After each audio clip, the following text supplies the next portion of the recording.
Dictating the presence of a nearby object without physical contact is electronically possible. Photodiodes and infrared LED, to be specific, are commonly used for performing the sensing operation in proximity sensors, which we can build with Arduino to output tie a pin to trigger an LED or something else. We can use operational amplifier IC either, like the LM358, which also works well. Using this proximity sensor configuration, I decided to make something new. Instead of triggering the LED at a certain proximity, I can now on and off an LED with a wave gesture, which responds only to the gesture. So in this video, I'm going to show you how I made this. Let's get started.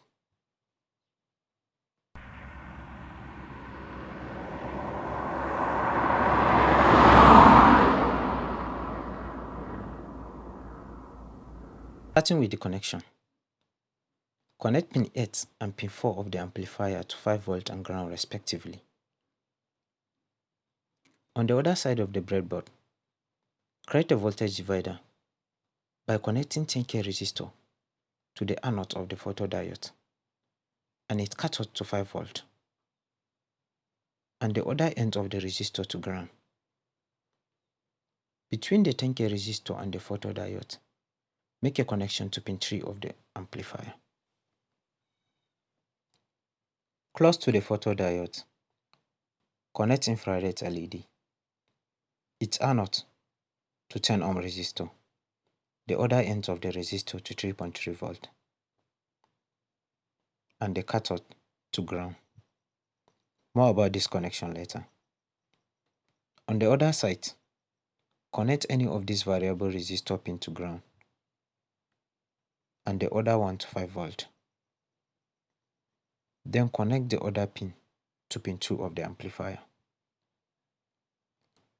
Lastly, connect pin 1 to your load, this time LED. Adjust the variable resistor to get this result.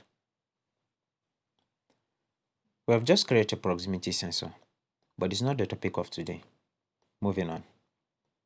Connect another variable resistor using the same method to pin 6 of the amplifier and pin 5 of the amplifier to Arduino pin 12. Remove the previous amplifier pin 1 to LED connection and replace it with pin 7. And connect the pin 1 to Arduino pin 7. Finally, connect pin 8 and pin 2 of the Arduino. Copy this code in the comment section and upload it to your Arduino.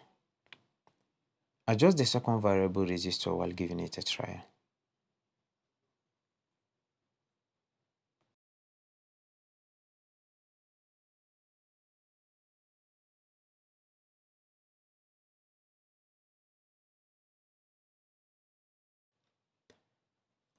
Photodiode is a light detector that changes its resistance based on the infrared light that hits it.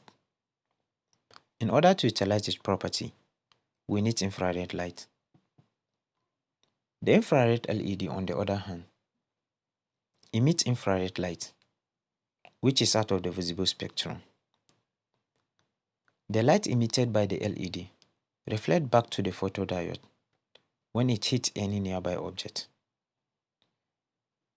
which trigger high the output pin 1 of the amplifier, which also change the state of Arduino pin 7 because they are connected. In the code, anytime pin 7 changes its state from low to high, I will increase by 1, which is I++. Going down, you will see another condition. The if I is greater than 3, pin 8 should go high, else low. If we go back to our connection, pin 8 and pin 2 are connected. Therefore, if pin 8 is high, pin 2 will be high also,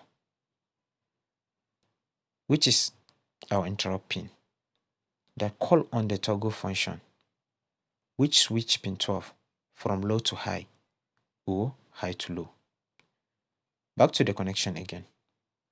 Pin 12 is connected to pin 5 of the amplifier, which trigger the output pin 7 high or low. In order to specify command, as well as preventing this device from responding to activities around the sensor, in the cut, the timer increased by 1 from 0 to 5 after every 300 milliseconds. And anytime pin 7 changes state from low to high, the timer will start over again. If the timer is greater than 3, I will be equal to 0. With this, the time difference between the to and fro movement of your hand have to be less than 300 milliseconds for the command to be accepted. You can connect the output pin 7 of the amplifier to a relay to on and off a bigger load. I will definitely use this in my future smartphone. We've come to the end of this video. If you like it, don't forget to click on the like button down below. And if this is your first time in this channel or you haven't subscribed, I'll be glad if you do so. Be creative, and I hope to see you in my next video.